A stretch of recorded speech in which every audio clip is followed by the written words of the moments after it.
Throughout history, nations have faced devastating famines, often exacerbated by governmental policies and natural disasters. Two of the most harrowing examples are the Great Chinese Famine during Mao Zedong's Great Leap Forward and the North Korean Famine of the 1990s. Both events led to widespread starvation, societal breakdown, and reports of extreme survival measures, including cannibalism. In the late 1950s, Mao Zedong initiated the Great Leap Forward, aiming to rapidly transform China from an agrarian society into an industrialized socialist nation. This campaign emphasized collective farming and ambitious industrial targets. Traditional agricultural practices were abandoned in favor of communal farming, and peasants were organized into large communes. Simultaneously, a campaign known as the Four Pests Campaign targeted pests like sparrows believed to consume grain. The mass extermination of sparrows led to ecological imbalances, resulting in increased crop-damaging insect populations. These misguided policies, combined with adverse weather conditions, led to a catastrophic decline in agricultural output.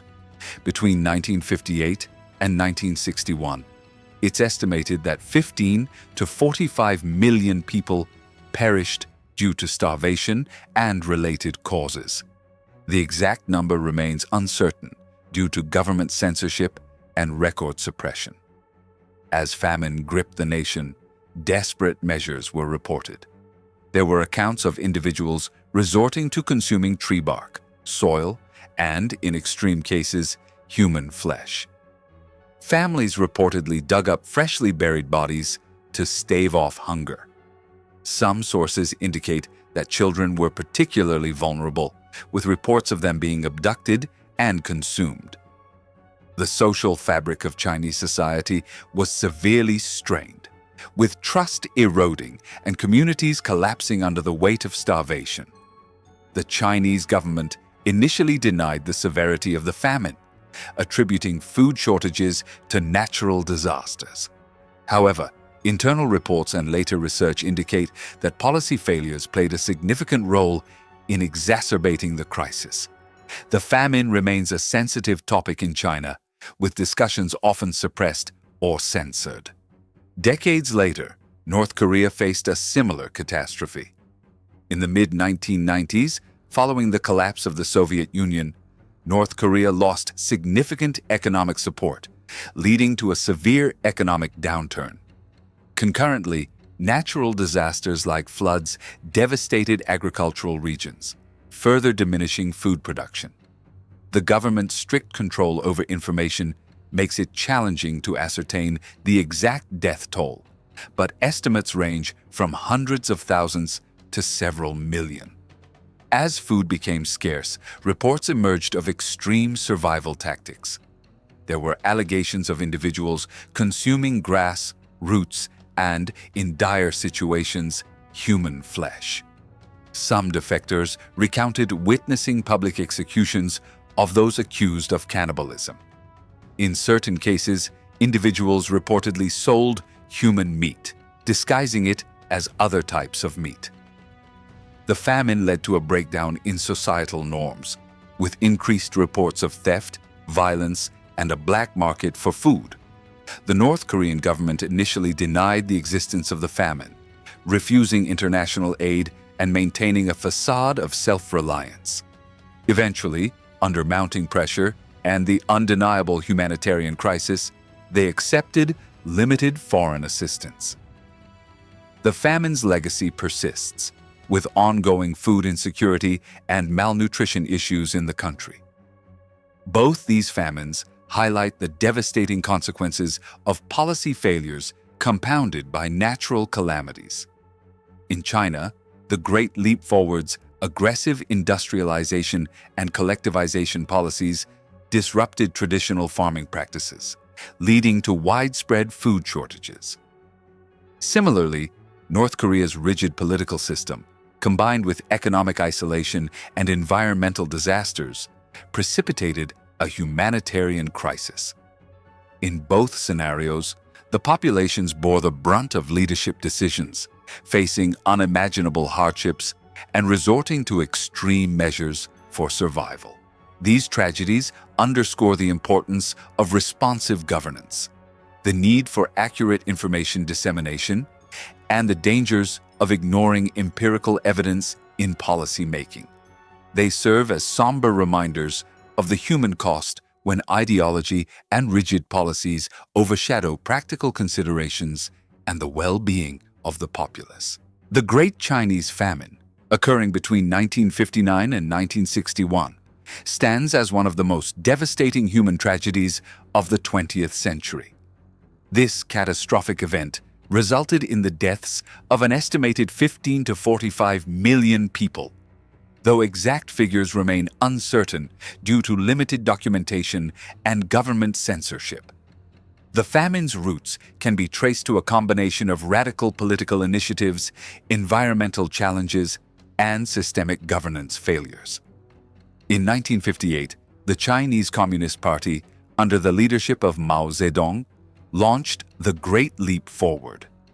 This ambitious campaign aimed to rapidly transform China from an agrarian society into a socialist industrial powerhouse. Central to this initiative was the collectivization of agriculture, where traditional farming practices were abandoned in favor of large-scale communal farming. Private land ownership was abolished, and peasants were organized into vast people's communes, each responsible for meeting production quotas set by the state. However, these quotas were often unrealistic, leading local officials to falsify production figures to appease higher authorities. This misinformation resulted in the state requisitioning grain based on inflated numbers, leaving rural communities with insufficient food supplies. Concurrently, the Four Pests campaign targeted pests like sparrows, believed to consume grain. The mass extermination of sparrows led to ecological imbalances, causing a surge in crop-damaging insect populations. Environmental factors further exacerbated the crisis. China experienced adverse weather conditions, including droughts and floods, during this period, which severely impacted crop yields. The combination of misguided policies, ecological disruption, and natural disasters culminated in widespread crop failures. As food shortages intensified, the Chinese populace resorted to extreme survival measures. Reports emerged of individuals consuming tree bark, grass, and even soil to stave off hunger. In the most harrowing accounts, instances of cannibalism were documented. Families, driven by desperation, reportedly consumed deceased relatives, or, in some cases, resorted to infanticide to ensure the survival of other family members. The social fabric of Chinese society unraveled as communal bonds disintegrated under the weight of starvation.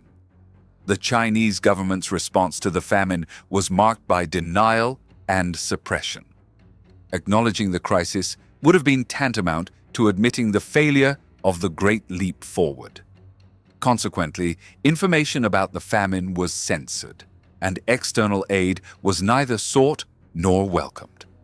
This lack of transparency hindered any potential relief efforts and prolonged the suffering of millions. Decades later, North Korea faced a similar catastrophe.